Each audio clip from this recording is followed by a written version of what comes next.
हाय। आज हम बात करते हैं अखंड द्वादशी की। अगर आपने मोक्षदा एकादशी वाली रील देखी थी जिसमें मैंने बताया था कि अखंड द्वादशी जो कि 2 दिसंबर को है यानी कि कल, उसके बारे में मैं आपको बताऊंगा जो बहुत ही विशेष हो जाती है।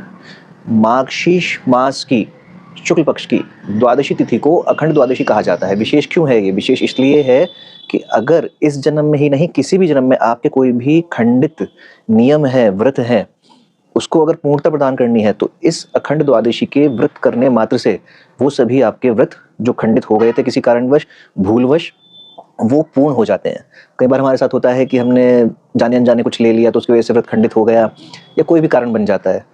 तो वो सारे व्रत जो खंडित हुए हैं आपके किसी भी जन्म में, उसको पूर्ण करने की क्षमता इस अखंड द्वादशी के अंदर कही गई है। नारद पुराण में भी इसका वर्णन मिलता है, अग्नि पुराण में भी इसका वर्णन मिलता है कि जो व्यक्ति इस व्रत को करता है और श्री हरि से प्रार्थना करता है कि मेरे द्वारा जो भी व्रत किसी भी जन्म में अपूर्ण रहे हो, खंडित हो गए हो किसी भी कारणवश से, प्रभु आज मैं इस अखंड द्वादशी का व्रत कर रहा हूँ और आप इसको स्वीकार करें और मेरे सभी खंडित व्रतों को पूर्ण करें, तो वो व्रत आपके पूर्ण हो जाते हैं।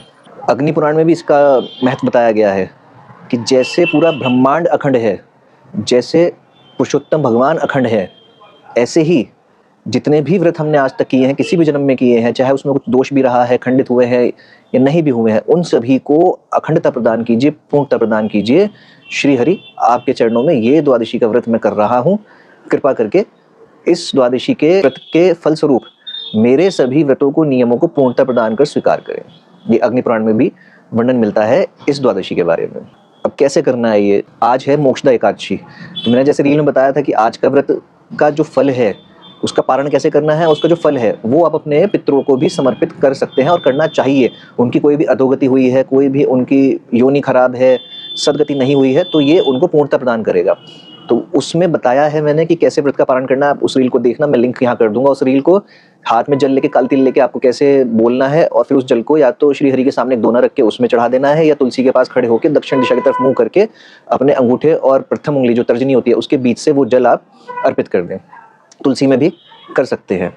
तो उससे आपके जो भी पितर हैं या पूर्वज हैं, अगर किसी भी प्रकार का उनको कष्ट है, किसी भी योनि में कोई भी अधोगति हुई है, उनकी किसी भी भूत पिशाच योनि में है वो, तो उससे उनकी इस योनियों से मुक्ति मिलेगी उन्हें, प्लस उनके कोई भी अगर कष्ट हैं किसी भी योनि में वो भी दूर होंगे। आपको भी उसका पुण्य प्राप्त होगा, उनको भी उसका पुण्य प्राप्त होगा। और जिस जल से, ये भी मैंने उस रील में बताया है, जिस जल से आप श्री हरि को स्नान कराएंगे या आपके पास शालिग्राम जी हैं, कोई भी विग्रह है आपके पास, स्नान कर उसी जल को हाथ में लेके उसमें एक तुलसी दल डालकर आप उसको ग्रहण करके व्रत का पारण कर लेंगे। यहाँ से शुरू हो जाएगा फिर आपका द्वादशी का व्रत। द्वादशी के व्रत में कुछ नहीं करना है कि पूरे दिन में आपको अनाज नहीं खाना है। फलाहार आप कर सकते हैं, दूध पी लीजिए, फल ले लीजिए, कोई दिक्कत नहीं है उसके अंदर। लेकिन जैसे कुछ लोग खीर भी बनाते हैं या आलू का हलवा बना लेते हैं, वो भी आप कर सकते हैं, लेकिन अन्न नहीं खाएंगे। अन्न खाएंगे आप सूर्यास्त के बाद, जो शाम को गोधूली का समय है, सूर्यास्त का समय, उस वक्त आप पूजा करिए, उसका प्रसाद ग्रहण करिए और फिर अन्न का भोजन भी आप ग्रहण कर सकते हैं और हो जाएगा आपका अखंड द्वादशी का व्रत भी पूर्ण, जो आपके सभी खंडित व्रतों को भी पूर्ण करने वाला है और अखंडित व्रतों में भी पूर्णता प्रदान करने वाला है। बस इतना सही करना है।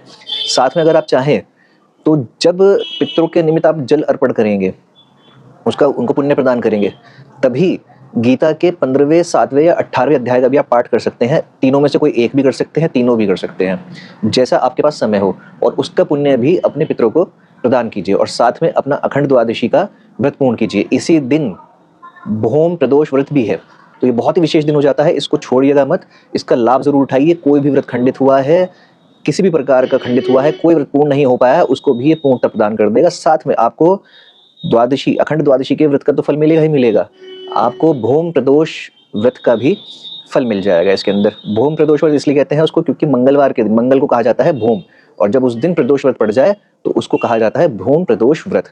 तो बहुत ही विशेष दिन है।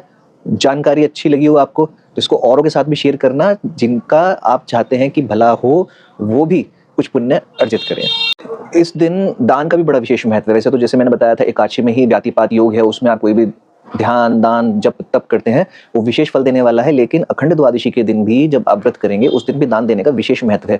किसी सद ब्राह्मण को, जो अच्छे कर्म वाला ब्राह्मण हो, वैष्णव हो कोई, उसको आप भोजन करा सकते हैं या उसको भोजन के कच्चा भोजन भी दे सकते हैं, साथ में दक्षिणा दे दें, जो उस भोजन को पकाने में जैसे कुछ खर्चा होता है तो उसके निमित्त। या वो भी पॉसिबल नहीं है आपके लिए तो कहीं अगर आप किसी आश्रम से जुड़े हुए हैं, गुरु आश्रम है आपका कोई, वहां पे कुछ लोगों के निमित्त उनके भोजन का धन वहां पर आप दान कर दें, वो भी संभव नहीं है तो तो कहीं ना कहीं शहर में आप जहाँ पे भी रहते हैं, मंदिर होंगे, वहाँ कोई ब्राह्मण होंगे, सोसाइटी में अगर कोई मंदिर है आपके, वहाँ के कोई ब्राह्मण है, या कोई भी सोसाइटी के गार्ड मेड, कोई भी ऐसा जरूरतमंद व्यक्ति है जिसको भोजन की आवश्यकता हो या कुछ धन की आवश्यकता हो जो वो सदकार्यों में इस्तेमाल करे, वो आप उसको दे सकते हैं। किसी को कपड़े भी देने हैं, आपको कपड़े भी दे सकते हैं, खाने का सामान देना है वो भी दे सकते हैं, अगर पैसे नहीं देना चाहते हैं तो इसका भी विशेष महत्व है। दान जरूर करिए और प्रार्थना करिए कि आपके पितरों की सद्गति हो, कहीं पे भी किसी भी योनि में अगर वो कष्ट भोग रहे हैं वो उनके कष्ट दूर हो, और साथ में आपके सभी खंडित व्रत और इवन जो खंडित नहीं भी हैं सभी प्रकार के व्रतों में आपके पूर्णता आए।